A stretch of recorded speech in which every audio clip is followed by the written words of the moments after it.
Okay, I'm gonna read you guys a message that I sent to my mom and tell you what her response was, and then you guys don't know what you think. So I started off. I just said that I wish that we could have this talk in person, but I don't. I don't like us fighting. Like that's if we could, like agree to, like do our best with, like talking over each other because we do. We cut each other off sometimes. Like as long as we acknowledge it and apologize right away, whatever. It shouldn't be a big deal. And then if things do get like emotional or heated or whatever, that we walk away and try again another time because I think that's important. I also said that I hoped that she listened to the Bill Maher interview with like talking about his dinner with Trump because I'd hoped that she saw how nervous he was, like. It's like tiptoeing because he doesn't want to piss off either side, and like I don't know, I didn't find that very like manly of him. Like I don't know, I found it like sort of embarrassing for him. But yeah, I don't know if he can handle like how ugly people get when you don't agree with them. So I said to her, this thing keeps happening where I'm telling you something I'm excited to tell you about, or show you something I think is really funny, and the conversation gets turned into how horrible Trump is. I thought we had agreed to disagree, and that we'll see what happens. So I really wasn't paying attention to the states. I acknowledge that by setting shorts, it might have felt like I wanted to talk about the states, and I'll definitely take that into consideration from now on. I definitely wasn't trying to instigate an argument with you. I really don't like arguing. I don't want to argue. We really don't need to talk about it, and I'd appreciate you not talking about it while you're downstairs and I'm in the room, please. Oh, to my dad. Yeah. It's worse now because she'll do like this and like whisper right in front of me, and it's like I know what you're talking about. So first thing is borders and national sovereignty. Every strong nation has borders. It's not about hate. It's about structure and protection. If you lock your door at night, does that mean you hate people? No. It means you want to protect your home and family. A country without borders is a country without a clear identity. Conservatives believe in legal immigration, not lawlessness. It's not anti-immigration to expect people to follow the rules. Where borders have been relaxed, there have been an increase in crime, human trafficking, and strains on public resources. Trump and conservative leadership. You don't have to like Trump's personality to recognize his results. While Trump was in charge, the first time, he was responsible for the lowest Black and Hispanic unemployment in history, energy independence, stronger military, and the Abraham Accords, so the peace deals in the Middle East. Biden's presidency has led to economic strain, rising inflation, and international weakness. When asked what she would do differently, Harris responded she couldn't think of one single thing. Character is important, but so is confidence. Trump may be brash, but he prioritizes the country over the globalist agenda. And then abortion is a big one. So abortion isn't just a woman's choice, it's a life. At just 6 weeks, a baby has a heartbeat. At 10 weeks, it can kick and move.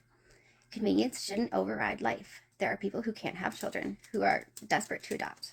When does a fetus become a life in your view? If I didn't have a soul, then why didn't you just get rid of me? Does Tiffany's baby have a soul, and would you be comfortable making your argument to a pregnant mother? Protecting the most vulnerable, including unborn babies, is a core value.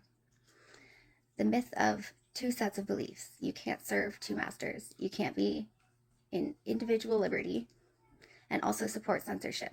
You can't believe in truth and also ignore biology. My values aim to align with a consistent moral standard. Truth is truth, even when it's uncomfortable.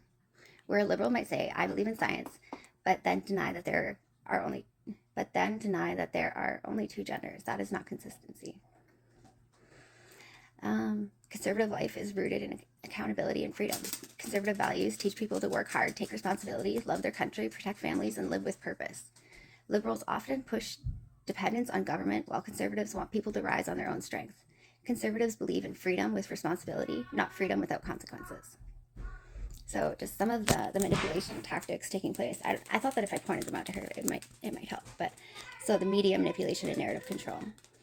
Mainstream media outlets like CNN, MSNBC, the New York Times have consistently portrayed Trump in a negative light since before he even took office. Why? Trump challenged the media's power, called out their bias, something they didn't take lightly. In return, they waged a near constant campaign to discredit him. Some of the tactics used include selective editing, out of context quotes, Emotional language and repetition of narratives, big time, that one. Like, Trump is a racist, Trump is dangerous, or Trump is a threat to democracy. Heard those enough times. This created a feedback loop. People trust these outlets, they hear only negative things about Trump, they repeat those views without looking deeper. Emotional manipulation and fear-based messaging.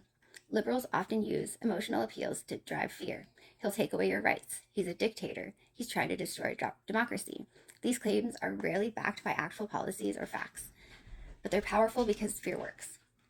People don't stop to ask, what rights has he actually taken away? Did he cancel elections or ignore the Constitution? Did minorities suffer more under his policies? When the answer is no, they often fall back on how they feel rather than what's true. Trump disrupts the established order. Many people, especially those who are deeply invested in institutions like academia, media, or the government, hate Trump because he's a disruptor. He's not a politician. He doesn't follow the rules. He exposes corruption and incompetence. To people who are comfortable with how things are, even if they're broken, Trump is a threat to their worldview. So they paint him as evil to protect from brainwashing and peer pressure. In schools, Hollywood, and on social media, there's a dominant liberal worldview that teaches conservative equals racism, bigotry, and hate. Liberalism equals compassion and intelligence.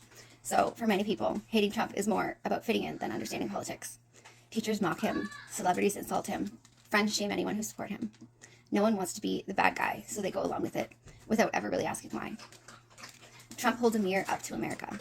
Trump says uncomfortable truths. He exposed how the media lies, how politicians fail their voters, how broken the immigration system is, how corrupt global organizations can be.